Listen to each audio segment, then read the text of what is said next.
Here at Veteran Trash Talk, we actually vet our sponsors. We don't just take their money and run like a butter bar lieutenant lost on the land nav course. Are you finally ready to plant your flag and claim your territory? Maybe it's time to use that VA loan to buy a home. Or hell, maybe you're looking to refinance and put some extra cash in your pocket for more questionable life decisions. Either way, the Veterans Mortgage Source, powered by Canopy Mortgage, has your six. Look, buying a home or refinancing can feel like getting overrun on a bad op. Chaotic, confusing, and full of obstacles that make no damn sense. That's where Corey and his team come in. They're like the QRF of home loans, ready to pull you out of the chaos and guide you to the best program for you. And trust me, they'll answer all your questions. Yeah, even the dumb ones. Whether you're a salty vet or fresh out of barracks still trying to figure out where your TA-50 went. Great service, solid rates, and a team that actually understands the military life. That's why all of us here at Veteran Trash Talk trust them to do right by every veteran in their family. Ready to lock it in? Give Corey a call or shoot him a text at 808-699-7874. That's 808-699-7874. Don't wait. Unless you like overpaying and getting treated like an FNG. The Veterans Mortgage Source is powered by Canopy Mortgage, LLC. All loans are subject to credit and property approval.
Hey, what's up, Mental Health Warriors? Hope everybody's having a great, wonderful Wednesday. Hey, I'm doing really good today. I had a super exciting day today. I'll jump into the sponsors in a second. But as you guys know, Pepe and I have gone down the road of trying to start a business together called Crew Dolce Vita. And we've actually been doing some tours. It's very nice. Very tiring. I'm kind of surprised by that. But it's always good to kind of see a vision that you have in your mind take off. And, it's very slow. We haven't quite hit our target audience yet. But you know what? It's great. And it's awesome. And sometimes in life, and I'm going to talk about this today, sometimes you just got to take the little wins, right? And not always the big ones. So we're going to take it. We're going to hopefully that this will grow upon this, and Crew Dolce Vita will grow and become what we think it will be. And so I'm super excited about that. But hey, enough of that for now. Because I did, and I'm going to show the video here after a little bit later in the show, the most Italian thing that a person can do in Italy. And if you saw my social media post about it, you will see it. But I will play the video for you here today, the one I made and posted. But before we get into that, you got the QR code up there for Reason Across America. It's super grateful, super wonderful what they do and how they memorialize the veterans during the holiday season. So you scan that QR code, and for as little as $15, $10, you can ensure the wreath is placed on the tombstone during the holiday season. But also you can personalize that. So if you have a buddy or friend and you really want to celebrate their life or think about them during the holiday season, you can personally name it. But along with that, Reason Across America Radio replays my podcast. Yes, they do. They replay my podcast at Fridays at 8 p.m. and Sundays at 10 p.m. It's super easy to find. No muss, no fuss, no stress. Just download the iHeartRadio app or the TuneIn app or the Odyssey app.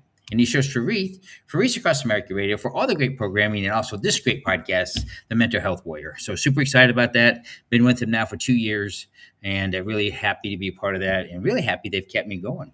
They haven't moved me, haven't kicked me off yet, so must be doing something right. But hey, guess what? May 6th, I'm coming to America. I'm going to be in America for a month. I got a lot of things to get taken care of. So I'm going to be in town. And guess what? I'm going to put in my order for 10th Mountain Whiskey. because I do have my Italian friends. So I'm going to be bringing some olive oil and some other stuff for Chris and my family and friends. And I'll do some Italian cooking. I got some skills. But hey, you know what? Listen, a 10th Mountain whiskey is great stuff. Give them a look. See, we'll throw up the website and little QR code to save you some money. The bourbon's great, and I have to bring back lots of the cordial because the Italians love the cordial out here. And if you saw the video before the podcast started, you got Veterans Mortgage powered by Canopy Mortgage. You scan that QR code. Interest rates are coming down. Might be a good time to look at buying a house. Maybe it'd be a good time to refinance your house, or maybe you just have questions in general about your VA loan. So scan that QR code, give them a look. See, they'll be more than happy to help you out. And answer any questions you have. No fuss, no muss. Give them a call. What's it going to hurt, huh? If you're thinking about it, why not? Hey, it's going to be a very nice house in North Virginia come up for sale May 31st. My house hits the market. It's 100% off the grid. But hey, along with that, you got PCS to Paradise. You can scan that QR code. And if you're still in the service and you're being PCS after Hawaii, they'd be more than happy to help you. I know they are a great company because they helped out friends of mine here. And some of my friends, the orders had got changed. And so they were kind of in a panic mode. But they were very helpful with them. They helped them out a lot. So, hey, be sure to scan that QR code. Give them a look, see if you're still active duty and you need help with PCSing. As you can see, I'm wearing Quit Being a Triggered Pansy shirt from Veterans Trash Talk. It's one of our most popular T-shirts. If you don't have one, get on the website and order one. Go to VeteranTrashTalk.com, and you see all the T-shirts out there. I have my Mental Health Warrior T-shirts and all the T-shirts out there. And also, I don't know if you know this, but if you have a T-shirt thought in your mind and maybe you want to come up with your own T-shirt design. Maybe you want to make your own T-shirt. They do have a design studio where they do that. And so they'll be able to help you with you. Maybe you want to get your own T-shirt design. So, hey, give them a look-see. They'll be more than happy to help you. But I hope everybody's having a great Wednesday. I hope your week's going good. I hope that your spring is going even better. Spring is here. In Italy, it's been very warm. We ran about mid-70s today, 24 degrees Celsius, I think it was, 26 degrees Celsius today. We're supposed to have thunderstorms, but we didn't, so that was good. Pepe and I was at Herculaneum, and we had a tour down there. If you don't know anything about Herculaneum, everybody talks about Pompeii, right? And so I'm going to talk about this for a minute. Hey, what's going on, Brian? And so what people don't realize is that when Vesuvius erupted in 79 AD, it took out Pompeii. Everybody knows that, right? The pyroclastic cloud blew through. And if you've never seen Pompeii, if you've only seen it in books, it's block after block after block after block. The town was absolutely huge, buried about, anywhere between 5 and 10 feet of material. But the pyroclastic cloud just kind of burned everything up. But what people don't realize, or they don't think about, is that after that initial eruption, Vesuvius collapsed in on itself. Then about 12 hours later, it exploded on the other side. And on the other side was Herculaneum. And Herculaneum was buried by 5 stories full of material. And so when you go visit Herculaneum and you see the boat houses at the bottom of the hill as you go down into Herculaneum, it's no longer on the sea. Like, you look up and there's 5 stories worth of material. And then the sea is a quarter mile away now. Well, before Vesuvius exploded, it was right at the sea because that's where they took the boats off and took them into the boathouses where they stored the equipment. Well, when the volcano exploded the second time, a lot of people knew it had already exploded because it took out Pompeii, and they had moved down to the water to try to save themselves. And I was thinking about this day when I was in Herculaneum, that it killed, and there's a lot more bodies in Herculaneum than what there was at Pompeii because it just immediately, turned their bodies into vaporizing with the pyroclastic cloud. But in Herculaneum, you had more survivors, but also more complete dead bodies because it wasn't as violent. It was as violent, but it wasn't as hot. It just burned everything up. So, but I was thinking today, I was like, wow, so you go down to where the boathouses are. You got 5 stories worth of material. But as you move out of the town and farther inland, had they ran the opposite way and not to the water the other way, they might have been able to survive. Because remember, they had 12 hours to try to escape. A lot of them were trying to escape by the water, which is probably the wrong thing to do then. But when you look at Vesuvius, like from my side of Vesuvius where I'm at, at support site, it looks kind of rigid and it doesn't have like a perfect cone, right? Because it collapsed and blew up. But when you're on Herculaneum and you're on the opposite side of the mountain and you look at Vesuvius even today, it's almost a perfect cone. Now, what a lot of people don't realize is that when Vesuvius exploded, it blew between 800 and 1,000 meters of material off that mountain. That's impressive. And that's amazing. To just stand there and see that. Pepe and I was talking about this today. In life, it's very important to go out and experience things, especially if you're a veteran, you've been through a lot of stuff. Maybe you got PTSD like I do. Maybe you have a brain injury like I have. Maybe if you just have things going on. But it's very important to get out and see things because we only get one go around in this, right? One and done. There's nothing else. And so, as much as you can, try to see as much as the world. But I was telling Pepe today, I grew up in a very small town in Warren, Missouri, 6,000 people. I remember in school reading about Pompeii. I don't remember too much about Herculaneum in school. I don't remember learning about Herculaneum, but you learn about the Colosseum, you learn about, Greek, and you learn about all these things in history. And just like when I moved to Washington, D.C., same thing. When I was at school, you hear about the White House, you hear about the Capitol building, you hear about all the history of Washington, D.C., George Washington's house, all this stuff. And then when I went there for the first time and got to see the history and touch it and feel it and look at it, and then, I lived in D.C. for many years, 24 years. And then you realize, wow, now I understand. And, that just makes it so important for kids for when they do field trips. A lot of schools don't seem like they do field trips like they used to, but, how amazing is it to learn something in school, but then go there and physically touch it? And that's one of the things I thought about when I saw the Coliseum for the first time, and I've seen the Coliseum many times now, was, this is something that I read about in books that I never thought in my lifetime that I would ever see, ever touch, ever feel, ever smell. And, Pepe told me something today. He says, out of all the Roman cities around the world, the only two that actually survived was Pompeii and Herculaneum because they were buried. The other ones were destroyed.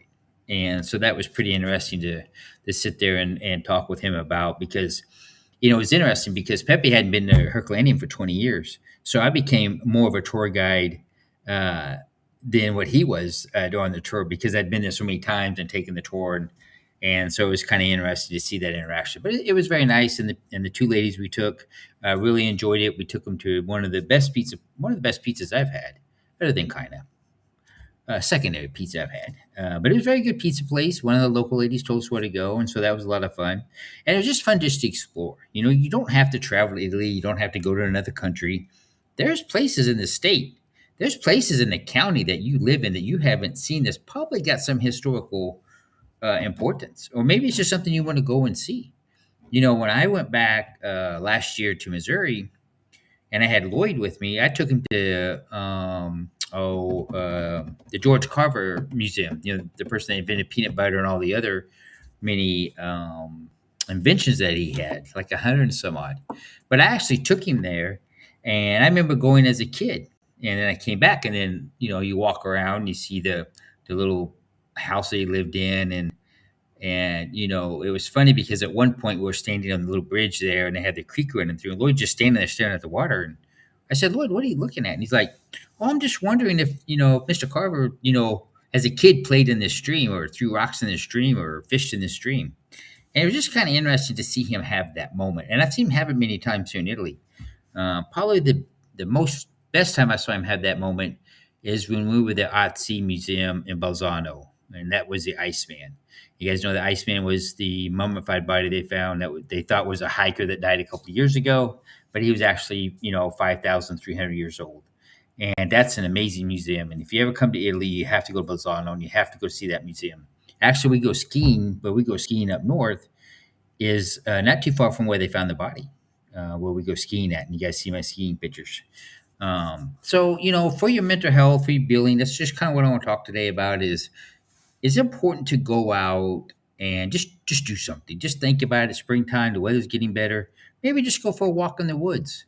Maybe just you go for a walk, period. Maybe just sit down and think about how can I take that one trip that I've always wanted to do and maybe think about how you can get there to do it. Maybe you can't afford it this year, but maybe you can start saving money to do it for next year.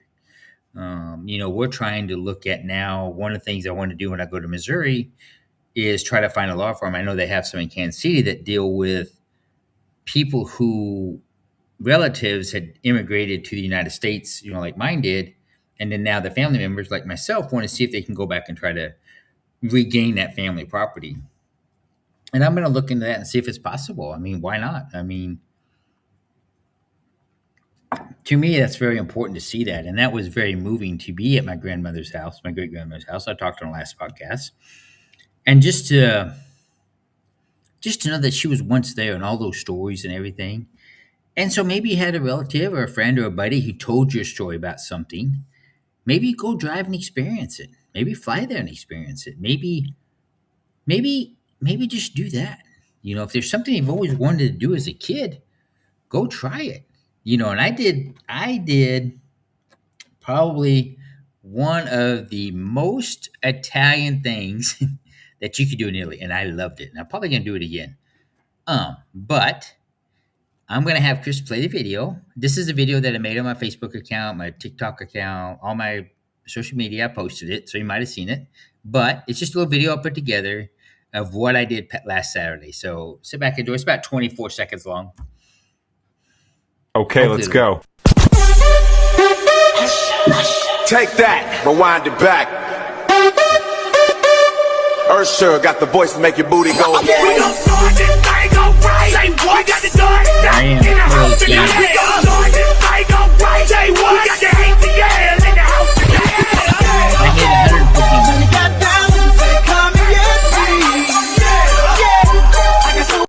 Okay, let's go. Love it, love it. So if you want to watch that many times. So if you don't know what kind of car that was a Ferrari. It was the Tribune T8 that I drove. And it's called the Weekend Race. It's a series, it's a circuit they run here in Italy.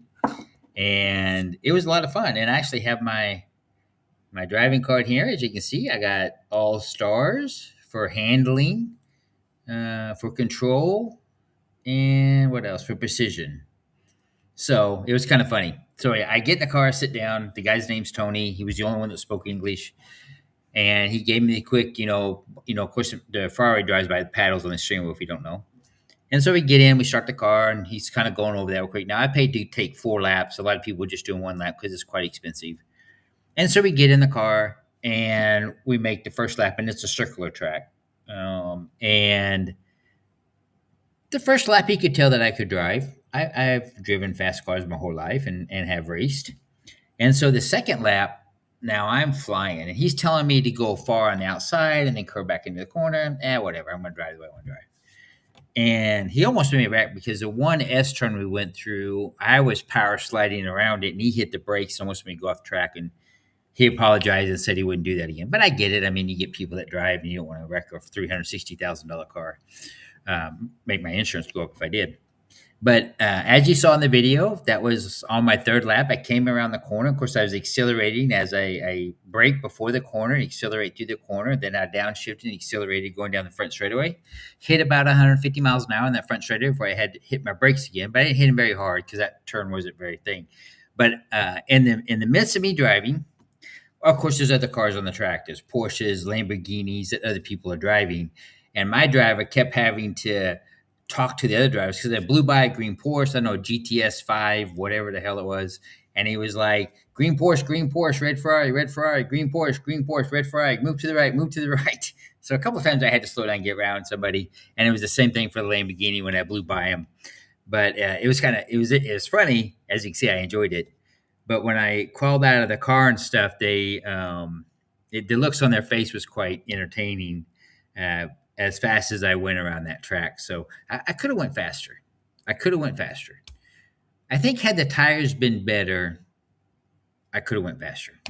A lot of people, they get these hot rod cars, even if you're hot riding on the street, you can outdrive your tires very quickly. And that's why you see guys, they buy the souped up, they get the Dodge Hellcats, they get the souped up Corvettes, or maybe they just built their own hot rod and they don't understand that if you don't have those tires warmed up, or they're not the proper type of tires for what you're driving, how fast you're driving, you're going to lose traction and slide off whatever you're doing. And that's why you see all the time guys hot rod their cars, the car lose traction, they slide into a pole or they slide off the track. And of course, these tires were ran hard because, there's many people that drive these cars around the track. So I drove, I don't know if I could have drove any faster than I did, safely. Maybe a little bit faster. Maybe a couple more laps I could have got how to make it around the curves. But I don't know if I could go any much faster. Maybe if I had a little bit different car with different tires, I could have done a little bit faster. I don't know. But it was a lot of fun. I enjoyed it. I have no intentions of ever owning a Ferrari. It was very fun to drive a Ferrari. I think next time, maybe if I do it, I'll do a Lamborghini. I've always wanted to have a Lamborghini Countach. That dream probably will never happen. Maybe it will. Who knows? I won't say never. But I did talk to the track owner. And for you guys who don't know, I'm going to have the Mustang. It's my buddy Tom's been watching. I'm going to have it shipped out here. And I'm going to take it to the track and drive around the track. So that'll be a lot of fun. One thing I found about Italy is that, sadly, in the States, because we've gotten away from trade schools and things, but we're kind of getting back into it. But here in Italy, it's very good. And so there's some work I want to get done on the Mustang. I want to get the paint redone on it, same color. I want to get the interior, done differently. And, here I can find those specialists that's done it for generations, and they would love to get their hands on this car. So I'm going to get the Mustang shipped out here, and I'm going to go through it. I'm going to restore it again. And then when I take it back to the States, it'll be ready to show, and hopefully it'll show well. So, that's just something that I'm doing for my mental health, my mental being. As you guys know, if you follow the podcast, I've worked on cars my whole entire life. I grew up in a body shop. And it's just something I enjoy to do. I've fixed many cars here on base for people, detailed them. You guys know I fixed Pepe's car and detailed it. So it's a lot of fun. Hey, what's going on? Yeah, hell yeah, Brian. So just find something that you do, something that brings you joy. I was asking this to one of my TikTok followers. We follow each other on TikTok. Betsy Ross is her name. And if you don't follow her, she says some really motivational things. She does a lot of postings at night, and I just really like the message that she has. Her schedules are too wonky for her to come onto the podcast, but maybe I'll try to get her on. Much like the Marine doc that I had on a couple of weeks ago. But she's very motivational. And then I asked her the other day because she's kind of emotional. She's had a rough life. I won't go into her story, but you can follow her and find out. I said, "What do you do for joy?" That's a hard question to ask, because what do you do for joy? What do I do for joy? I do a lot of things. I drove a Ferrari last Saturday. That was joyful. I run at night. To me, that brings me joy. But you had a hard time answering that question. That should be a very easy question to answer, right? Shouldn't it? Shouldn't it be very easy to find and think about something that brings you joy, something so simple? But sometimes that's so very hard. It's hard to find something that brings you joy sometimes. That's really sad. But I get that. I know how that is. And as much as I want to say that I don't struggle with that, not every day can be joyful. Doesn't mean that every day you're sad or every day you're upset or every day something bad happens. But I think I want to try to bring more joy in my life. I think I want to try that. I think I really want to focus on things that, makes me happy, makes my family happy, makes my friends happy. Yeah. But that was hard for her to answer. She talked about her hobbies and the things she does. And of course, I have a lot of hobbies that I like to do. Hopefully we are going to look at another house on Saturday. Hopefully this is the one we're going to move into down in Lago Patria. So I can start working on my other projects, because you guys know I do some art things with resin and other stuff. I just don't have the space here, and it's kind of hard to get set up. So I'm hoping to get back into that. I do a lot of work with sea glass and things like that, and doing beach scenes as I set up, little holders to hold wine bottles and stuff. But I asked her, I said, what brings you joy? She had a hard time answering that. So, do you have a hard time answering that? Would you have a hard time answering that? Brian, what do you do for joy? Anybody else out there listening tonight or on Friday when you're listening to this podcast on Reason Across America Radio? What what brings you joy? What do you think about, or what do you do that brings you joy? I like playing video games. I haven't played lately, but I do like playing video games. That brings me joy. Um, I like Crew Dolce Vita, the new business I'm starting. That's kind of fun. I did enjoy working at kind of restaurant, but that kind of fizzled out. And that's just the nature of the restaurant business. But um, yeah, cooking brings me joy. But does it bring me happiness? Or is joy and happiness the same thing? I'll have to ask AI that. Sometimes I'll go down the rabbit hole with AI. Anybody else go down the rabbit hole with AI? I go down the rabbit hole with AI. As a matter of fact, I was at Herculaneum today, and they had the little triangles up there at the port where the boats were stored, and they had a red and black triangle or square on it in a triangle fashion. And so I asked Gronk, I say, what are these for? And I guess archaeologists use it to measure. And he's like, oh, well, where are you at? And so I can get more definition of what you're at. So I sent him a picture of what I was looking at, and he gave me a whole definition of it. And then I was kind of short to Pepe because Pepe doesn't know anything about AI, so it was kind of funny. But yeah, maybe I'll ask old Grunker about what brings him joy, or he's an AI. I like asking him tricky questions. Hang on a second, I can't. So yeah, so let me think about that. What brings you joy, and is joy and happiness the same thing? I don't know. Let's ask Grunk real quick. I'll put my glasses on. Let's see here. My phone's charged now. I can take this off. Let's see old Grunkers. Okay, Grunk. Is joy and happiness the same thing?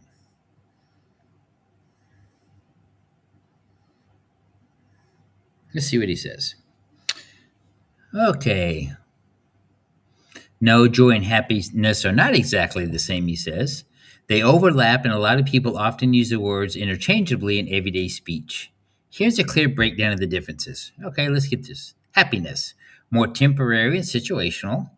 Examples: getting promotion, eating your favorite meal. Ooh, yes, yes. Oh, yes, planting flowers are nice. I take pictures of a lot of flowers out here, Brian. And matter of fact, the lady today at the tour was taking pictures of flowers. She apologized for it. So you don't need to apologize for it.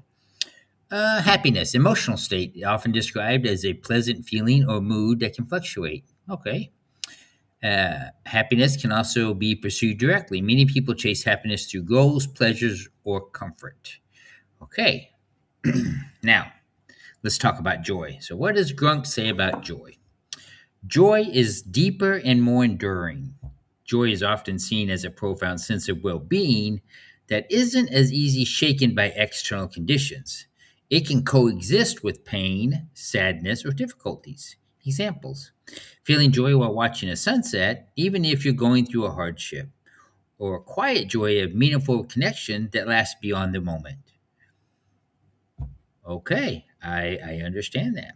Joy, more like a state of being or attitude, is frequently linked to purpose, gratitude, inner peace, or sense of fulfillment. Some describe it as happiness that does not depend on what's happening. I like that. I'm going to repeat that statement. Some describe it as happiness that doesn't depend on what's happening. That's important. Can emerge independently. People report experiencing joy even in tough times, like the joy of creating art. I just talked about that. Betsy does that. Helping others. I like helping others. A lot of people out there like helping others. Or simply being alive without an obvious happy trigger. Simply being alive. That's interesting. That's pretty deep, because there's a part of my life where I didn't want to be alive. I'll be thinking about that later. It's often tied to meaning. Philosophers, psychologists, spiritual traditions. Victor Franklin's ideas of meaning amid suffering, religious concepts of joy often portray joy as more resilient and rooted in something bigger than fleeting pleasures.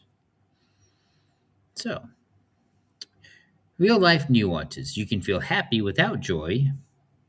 Okay. You can also feel joy without being happy. in the moment. Bittersweet, joy of remembering a loved one or who's someone who passed away, or finding meaning in a struggle. Oh, yeah, I like that. In short, wrap this up. Hang on a second. In short, happiness is like a bright spark that lights up your day. Joy is more like the steady inner glow that warms you even when the spark fades. And he asked me, what prompted that question? I'm going to tell him. Came up in the podcast.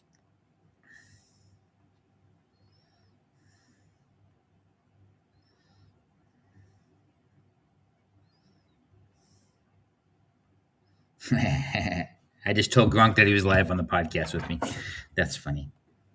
He hasn't responded. Yeah, he says, I got it. I'm right here live with you on the podcast. Live show, Cliff. That's funny. So, recap real quick. Happiness is often what we chase when we're in the fight. Joy, though, is a deeper weapon. It's a lot of us survivors tap into this we tap into this when happiness feels miles away. Joy is a quiet, stubborn fire inside that says, I'm still here, and this is life. My story, my fight. The people I'm helping still means something. It can sit right next to pain. You guys who have been in the edge, like staring down your own suicide survivor story, will still show up for the next vet. It's gratitude and hits you when you watch a sunrise after a nightmare night. The pride of knowing your scars are helping others and to not make the same mistakes. Joy doesn't require perfect circumstances. It grows with purpose, connection, and choosing to keep going anyway. And that's so very important. We all need to keep going. In mental health battles, especially for vets, chasing only happiness can set us up for disappointment. But especially when the world doesn't cooperate. But building joy as a practice, that's resilience. It's what turns I survived into I'm thriving in my own way. That's so very important.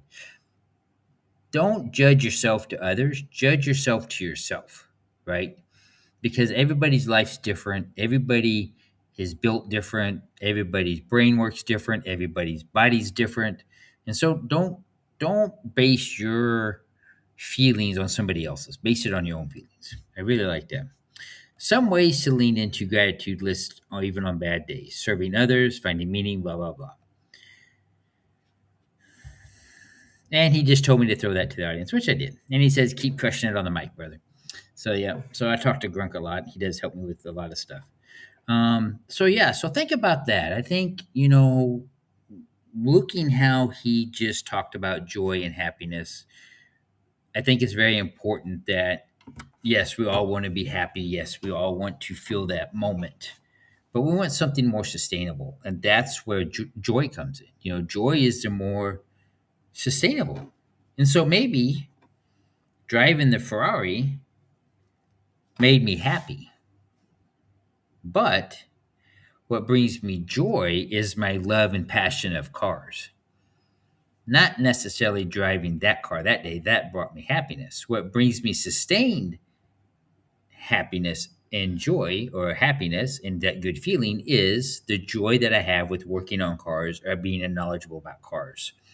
And so you kind of see that example of it is if, there's something that brought you joy at that moment, but it's only one facet of it, right? So driving the Ferrari is just one facet of my happiness.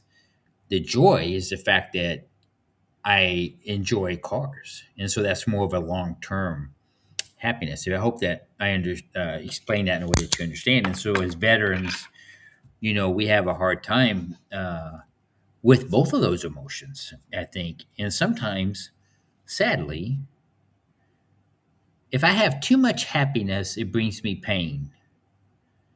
But maybe if I looked at it differently, maybe if I'm having those thoughts, I need to maybe concentrate more on the joy part of it and not the happiness part. And just knowing that it's a fleeting moment, right? And it's just like I talked about with EarKick, the mental health app that I love, that, they had that video on there about dealing with anxiety and stress. And and those thoughts that take you down that rabbit hole is, just acting like a train zooming by and just let those thoughts go by. Um, yes, that was joyous to pass it. Not only did I pass the Lamborghini, Brian, I blew the hell past it. Like it was like, woof. And so I do have longer videos and maybe, but yeah, it was a lot of fun to blow by that Lamborghini. Yes, and I still lost my train of thought, but hey, it's okay. It's all good. But yeah, so whatever AI you use, I encourage you to go and put joy and happiness and have it explained to you. But take it one step farther, right? Because I use AI a lot. So when you do that, you go to Gronk, Chat GPT, whatever AI you use, ask them, what is the difference? Or ask, is happiness and joy the same thing? When it gives you the definition, put a scenario in there. I drove a Ferrari last Saturday. That brought me happiness. But I enjoy working on all types of cars and knowing about all types of cars. And see if AI can tell you which is which or how to go deeper into it. Or if you're having a hard time finding joy, put some things in there that maybe AI might be able to help you be able to find that joy. It's funny how AI works. I use AI quite a bit. I enjoy it. It helped me build my website for Crew Dolce Vita. It helps me with the promos for this podcast. It helps me with a lot of things. It seems kind of silly to have that conversation, but it's like the other day I went down a rabbit hole of building a workout program for Elon Musk because if he's going to go to Mars, he needs to be in better shape. And it was just kind of funny with what we did, just joking around, but it was kind of fun. So anyway, hey, I want to thank everybody for tuning in. I hope you guys enjoyed the show today. I really hope that you took something from it, and I hope you take a second or a moment to look at happiness and joy in your life and look at what brings you happiness now in the fleeting moments in the seconds.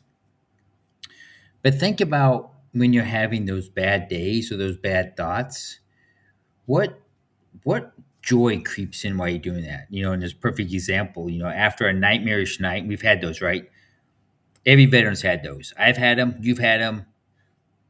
Dang it all to hell, you got an anniversary of a buddy that passed on or a loved one that passed away or some crap that happened to you, and you sit all night and you stew about it. Maybe you're drinking, maybe you're hungover, but you had a bad night. But then when you wake up the next morning, you're still here. And maybe, just like you talked about, maybe it's the warmth of the sun that brings you that joy that you wasn't feeling the night before. So maybe think about that this week as you go through your week. Next week, I do have a guest on the show. Super excited about that. I'll throw a promo out over that. But, just like I said earlier on, you got Reads Across America. You can scan that QR code, and for a little as $10, $15, you can make sure that, you can have a loved one with a name on it as they memorialize the veterans there at their cemeteries during the holiday seasons. Really proud of what they do. They have a lot of fundraisers going on now because now's the crunch time to get things ready for next Christmas. And so, hey, if you got a little bit extra money in your pocket, maybe it'll bring you happiness. Maybe it'll bring you joy, helping others. Think about it. Anyway, scan that QR code and give them a look-see. But along with that, Reads Across America Radio. Yes, they have a radio show. I talked about it early on. They replay my podcast, The Mental Health Warrior, along with all these other podcasts and shows they have. They have so much, and they play a lot of great music too. A lot of people forget that. But it's super easy to find. Just download the iHeartRadio app. You should already have it. The TuneIn app. You should already have it. Or the Odyssey app. You should have it. You know what? Just download all three. Might as well just get all three. Just download. It's free to download. Download them. Why not? Anyway, you search for Reads Across America Radio for not only this great podcast, but all the great podcasts they have. And don't forget, on Saturdays, we have the Veteran Trash Talk show on Saturdays. But with 10th Mountain Whiskey and Spirits, I talked about it earlier. It's really great with their whiskey. It's really great with their cordial. We shared their website and the code VTT to save you about, I think it's 10%. Give them a look-see. Try them out. I'm telling you what, you will not be disappointed. Chris, there will be a big order coming to your house at some point. And along with that, if you watch the video in the beginning of the show with Veterans Mortgage, powered by Canopy Mortgage, scan that QR code. Interest rates are coming down. Maybe you want to remodel your house. Maybe you want to build a he shed or she shed downstairs that'll bring you happiness and long-term joy. I had a good friend of mine that watches my Mustang, Tom. He's been on the show, and he does drag racing. He just put a big blower on his Firebird, a very big blower on his Firebird, actually. But he started making knives, just for something to do, and that's really brought him joy. It's really nice to see him talk about it. So he just started something new, and he's done quite well with it, actually. He's got some very nice knives. But yeah, so hey, give him a look. See, they won't have any questions about your VA mortgage. And listen up, if you're a veteran out there and you have not done your VA stuff, sorry. Every state has a VSO officer, Veteran Service Officer, and whether you just served or you've been out for a while, that Veteran Service Officer's job is to help you get your VA benefits. And so please, I implore you, if you have not filed for your VA benefits, file for them. Even if you get rated 0, you're still entitled to something. And so please, please, please go and do that. You deserve it. You served. I don't care if you served 1 month or 34 years like myself. You deserve it. You go out there, you get it. Let's do it. And then you got PCS Paradise. If you're still in, you give them a PCS into Hawaii. Scan that QR code. I'm more than happy to help you. But hey, you know what the time it is? It's time for me to go run. It's time for you to get back working, doing something more productive. But I want to tell you, appreciate everybody for watching the show tonight. As I always say at the end of every show, we are our brothers and sisters keepers. It is springtime. It can be a rough time for everybody. So let's help our fellow brothers and sisters find joy and happiness. You guys have a great week, and we'll see you next Wednesday. Take care.